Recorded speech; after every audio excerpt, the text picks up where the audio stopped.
Hail friends, and welcome to Game 3 of Round 1 in the Legendary Remnant Tournament. This time we have Ccitytoker versus Beaterrus, and we're going to go ahead and take a quick look at both their deck lists and see which ones they banned. First up is Ccitytoker. His first deck is a Waxwane Assassin, something you don't see very often. I believe he invented it during the Elsewhere Gauntlet on a lark, thought it was going to be garbage, turned out to be pretty good, did a little bit of refining, and this is what you see here. A lot of the Waxwane mechanics that you would expect, along with some kind of surprises like Ice Storm. His second deck features a guildsworn support list, which is incredibly powerful if you get the right combo of cards involved. You're looking predominantly to get Cauldron Keeper and or Tower Alchemist down, and if you can combine those with things like Goldbrand or Orsinium Forge, you've got a great offense, great defense, fantastic in the late game, and definitely a force to be reckoned with. As you could probably tell from the sheer length of it, his third deck is a Dagoth Singleton deck featuring pretty much a smattering of every single amazing card in all three attributes. Of course, it includes staples like Siege of Strauss Mackay. It's a Singleton, and it's big. After taking a look at all three decks, Beaterrus decided he wanted nothing to do with the Assassin Waxwane, so we will not get to see that in play in this matchup. Beaterrus' first list is a guildsworn, but I'm pretty sure you haven't seen anything like it in a while. This features things like Altar of Spellmaking and Voice of Balance, two cards that don't see a lot of play, as well as Namir's Shrine, which also had kind of fallen out of favor not too terribly long ago. But it looks like he's going to be able to do some pretty interesting things if he can get all the elements in play. We'll see how it does. His second list is what I would consider to be a high-end mid-range deck. It's got a lot of early threats, a lot of cards that can push damage earlier on, but mixes it up with some guards and some removal in order to keep him in the game if he's against a particularly aggressive opponent. And then he's got late game featuring things like Odaving and Manticora, in addition to mass removal like Dawn's Wrath or the Red Year if things get a little too dicey.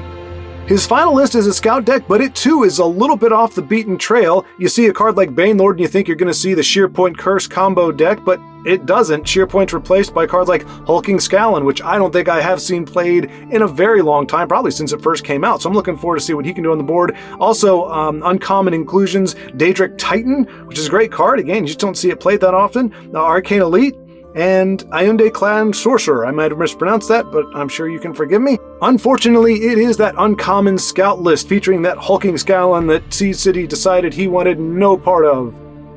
These are the players, and those are the lists. City and Beaterrus have crossed paths at different points. I'm not entirely sure if it was in casual matches or on the ladder. I'm pretty sure it's actually on the ladder. They have won some and lost some, so this should be a really good match between two very good deck builders and two very good players. Buckle up. Our first match is a Guildsworn mirror match. Ccitytoker, Beaterrus, here we go. Let us see what we shall see. All right, voice of balance. We're seeing a little bit of a difference, a new element in the game. You don't really get to see voice of balance all that often. We'll see how Beaterrus is going to trigger that. I did talk to Ccitytoker before. I haven't had a whole lot of communication with Beaterrus before this particular match or before this tournament here.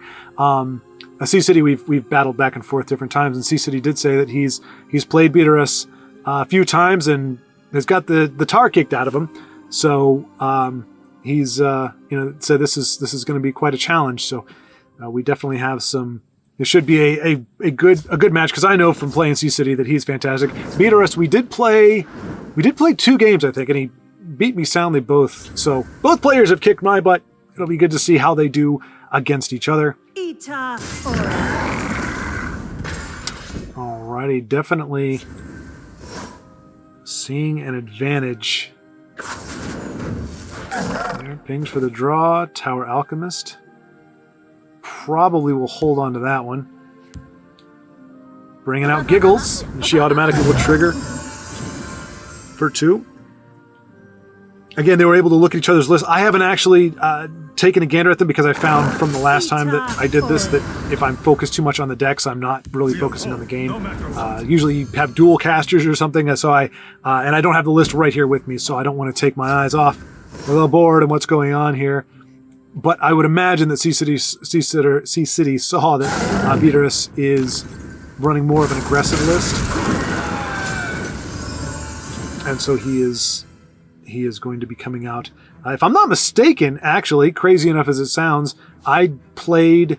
You won't see it till Monday, I guess, because I just don't have the time to get it all edited. But I actually just played. If this is his support guildsworn, I actually just played this on the ladder myself. But anyway, it's not about that. It's about this. Beaterrus has drawn blood, has gotten rid of one rune, and he still has a full hand of cards.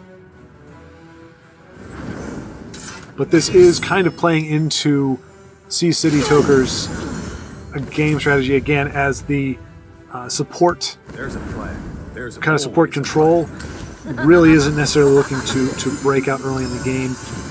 Beaterrus, though, also I would say this is probably a mid-range from what I can recall. Oh, and look at this, altar of spellmaking. So yeah, we're getting a lot of unique, a lot of unique inclusions in his deck there, and of course, probably don't want to be sitting on 2 Voice of Balances at this particular point, because I believe they need, action item and summon. Okay, so there's some synergy with altar and Voice of Balance. Excuse me.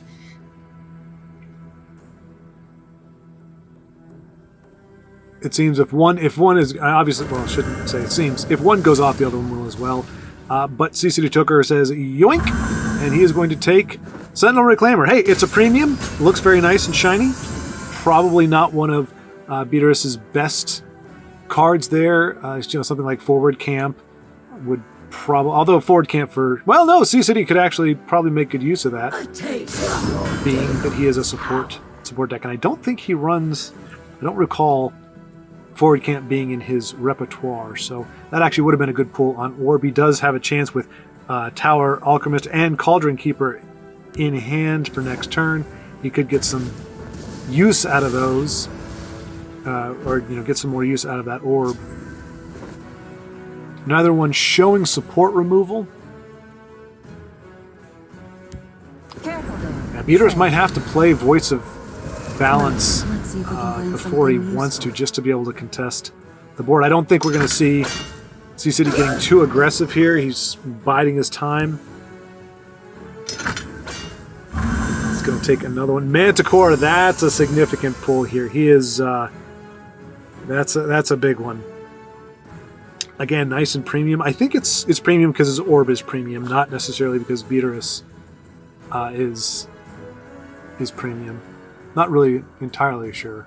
That can't be right. I don't think it would transform that.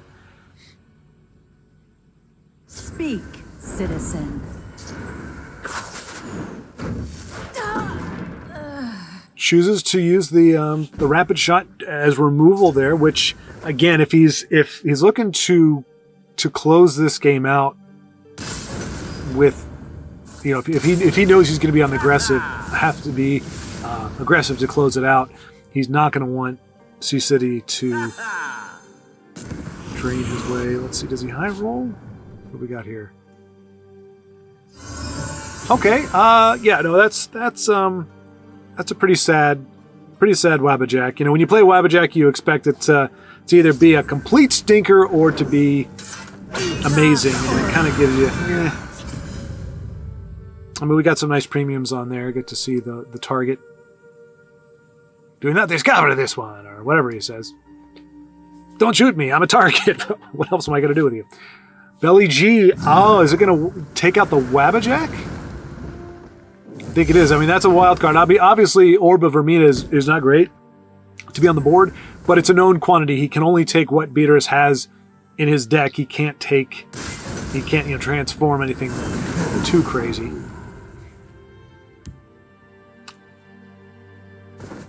I gotta say, I mean, again, Beaterrus just, it's not your standard straightforward deck, so I'm probably not seeing the lines forward. I'm not seeing what he's building to, what the end game is. And speaking of the devil, got Forward Camp. Oh my gosh. Sea City is just pillaging some high-end cards from Beaterrus, and I'm not sure if he's going to be able to rally back from that. Certainly don't want to count him down. I mean, this game is nowhere near over 32 to 28. Both of them are very much in the mix.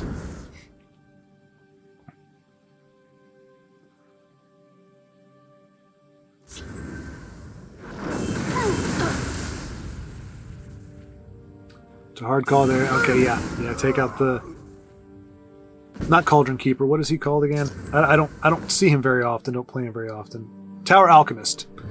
You don't want Orb of Vermina getting unlimited uses. I mean, there is a point where you go, hey, especially because it puts it into his hand. It's not that I take a card and put it into the deck. It's actually a draw, a very powerful draw utility. Oh, and our City Mortgage. I didn't know the value of that. I did not realize how powerful that card could be until you have it on there with the. I guess it could be Cauldron Keeper, but also the Tower Alchemist. I think I got it up to where it was putting on 7 or 8 extra points. Okay, we see the Altar of Spellmaking come out. Oh, and what a perfect trigger for him. And, oh, wow. So, yeah, we get to see it go off. We get to see the Altar is going to trigger and Voice of Balance, 8/8. We know it's probably going to get Manticorid or Piercing Javelin. I'm thinking Piercing. Oh, no. Oh, boy. Look at that. That is a 1-turn swing there. Won't be able to play them both. The Dawn's Wrath handily handles them both. Sorry, you probably all saw that coming a mile away. I saw it initially, and I was like, he's not going to use that against one. But then as soon as the second one spawned, it was like, oh, yeah, then it would be. But I totally forgot that it was in his hand at the time. So unfortunately, Beaterrus really creates a significant board for a brief moment, and then Dawn's Wrath just does its thing. I'm so curious. I know what it's like to be on the other end of that. That is very frustrating to have your mechanic go off, to have what your deck is designed to do, have it work, and then just have the removal take it out of you. But that is Ccity's. It's pretty much the crux of the deck is get a heck of a lot of value out of your supports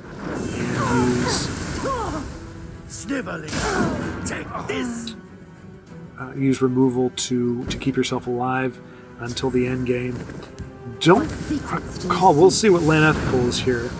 I'm wondering if City is going to try to pull something that is one of his end games. I mean, that's just it, though. I mean, you got Ancano and Mirax, so there's not. He pulls another defensive card, so he's not looking to pivot into aggression just yet. But he is not one to sit back on his laurels. He's there's some controllers like, look, I'm not going to attack until you concede. That's just the way it's going to be. And that honestly is the MO for a lot of supports. We may see that from City. He may just hold back until Beaterrus concedes, but I do think he will pivot there, especially with. Oh, now see, that's the only drawback, and I said it once when I was looking to build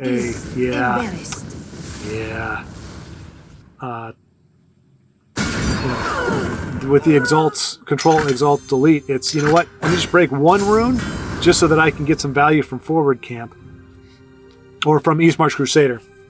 Nice premiums though. And so that's unfortunate because he hadn't broken the rune. He doesn't get the draw power from them, which, to be honest, I mean, he's not looking bad, but I mean, they're both pretty much equal in cards. Although, let me see. Heirloom Greatsword. Did I pronounce the W? I did. I feel like a schmuck. Schmuck. Great pickup for Beaterrus regarding the card draw. He doesn't really need the health gain. Like I said, City does not have Forward Camp organically in the deck. And I'm trying to remember, this actually would be one of those times where it would help me to know. I'm sure he runs Silence. I'm sure he runs it. That's kind of a staple. You want to make sure you have that. I'm so curious. Oh boy, he's just gonna, that Orb of Vermina is just gonna get so much use. Beaterrus now with 12 damage worth of reach. But City is building up that board. And you see just that Orsinian Forge. This is the deck behaving at maximum efficiency. And we saw what Beaterrus's deck is capable of, and what like the synergy that he has with it, but it didn't coalesce at the right time, or I should say, it coalesced, but also saw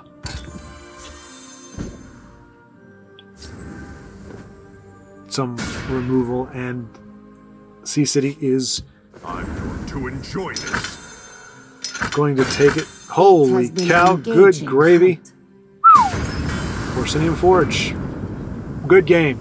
Good game. We are going into game 2 now. Beaterrus still using the list from the last game. The last is a guildsworn deck. C-City now has to win with his Dagoth deck.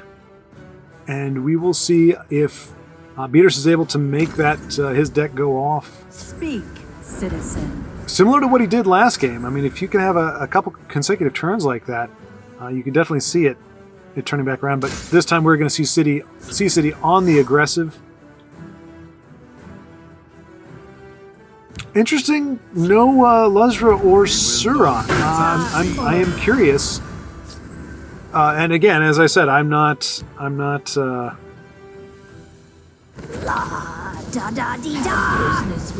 so now they come out. Will he use Bushwhack? Probably. I was going to say probably not, but yeah, he did. And Luzra will survive her encounter with the Rift King. But yeah, Beaterrus definitely wants to get her off of there before a bit. Oh, if he can keep, I think we're going to see a lightning bolt or a black sap in the field lane. He wants to keep. Just kidding. How dare you, C-City, make a fool of me? You wanted to keep Luzra alive. Wouldn't she make your Elfique conjurer all buff and whatnot? But again, he's probably thinking far more ahead than I am. Like I said, I ask the questions, but it's more because I'm curious. It's not rhetorical. I'm not saying, "Are you sure you wanted to play that?" It was just genuinely curious.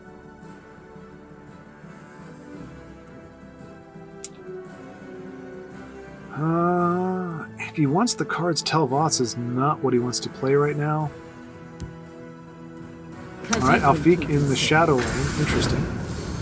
And I mean that literally as interesting. It warrants my interest, not, oh, interesting, the euphemism that means, what the heck. So shiny. I wish I could afford the premiums in the legendaries. Okay, pointy wall of spikes. Forward camp.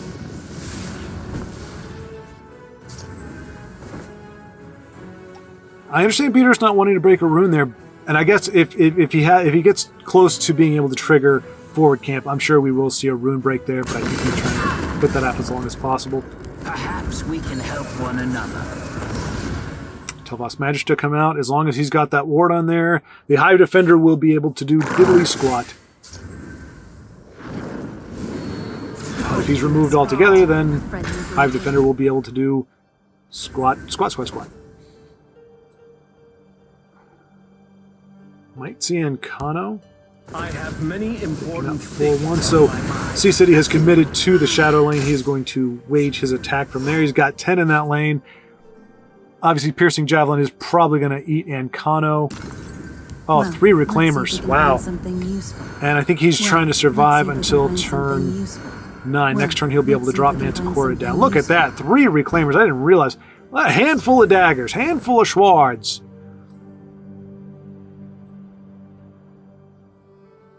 I don't think he realized just how much. And so the way he could, of course. I mean, but just the amount of reach that C-City has. I mean, it's almost... Well, no, it's lethal. Sentinel Mace and Mentor's Ring on either one of those two is... Yeah, it's right. Sentinel Mace, yep.